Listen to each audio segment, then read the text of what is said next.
The clutch is one of many essential components of a motorcycle. It is operated by pulling or releasing the clutch lever with the left hand. Before going into the details on working of a clutch, let's see how it is assembled in motorcycles.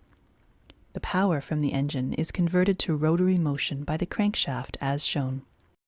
This power is then transferred to clutch housing.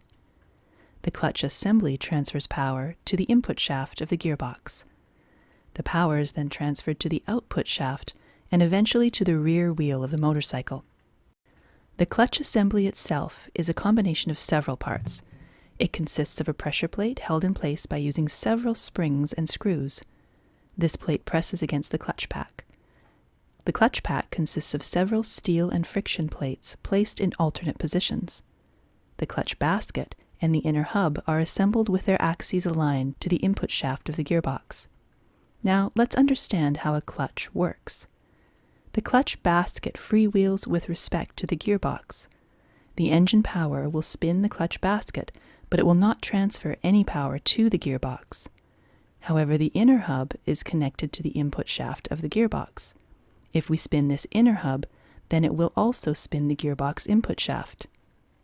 Let's take a hypothetical connector with teeth on its internal and external portion that can interlock with both the clutch basket and the inner hub. If we insert this hypothetical connector between the clutch basket and the inner hub, then we can spin both of these at once and the engine power reaches the gearbox.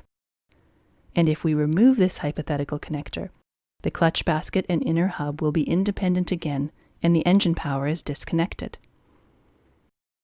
But there is a problem in using this connector. When the connector is removed, the inner hub spins due to inertia of the motorcycle rear wheel, and the outer basket spins due to engine power. This is why these two components start spinning at different speeds.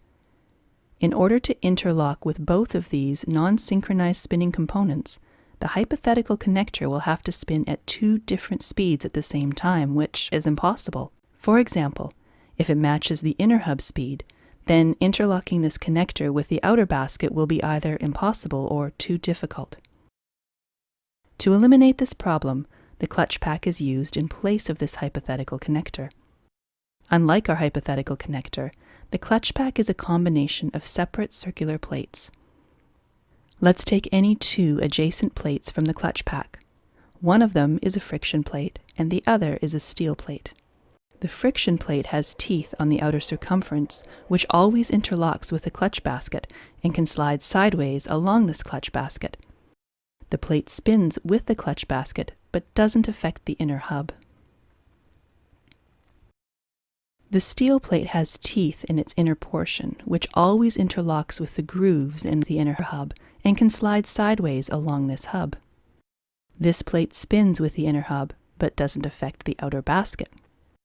As these plates can slide sideways, we can press them together, gradually increasing friction so that both of them start acting like a single unit, like our hypothetical connector. With this arrangement, if we spin the outer basket, the inner hub will also spin. This will eventually transfer power from the engine to the gearbox. Even if the plates are spinning at different RPM at first, the gradual increase in friction between them will eventually synchronize them. If we release the pressure, the two plates become independent. This will disconnect the inner hub with the clutch basket, and the engine power is disconnected. Several other plates are added to increase strength and surface area. Now let's understand how pressure on these plates are changed while riding a motorcycle.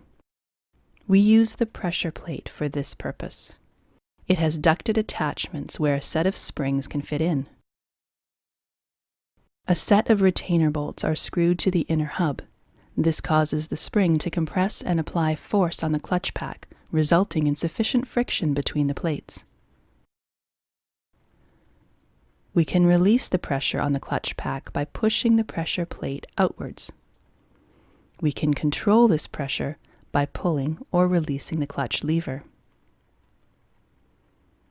As the clutch lever is pulled or released, a cable or hydraulic system rotates an actuator arm as shown in the animation. This arm presses against the push rod towards the clutch. This rod goes through a duct inside the input shaft and pushes the pressure plate, releasing the pressure on the clutch pack. When the clutch lever is released, the springs again apply pressure to the clutch pack, as shown in the animation.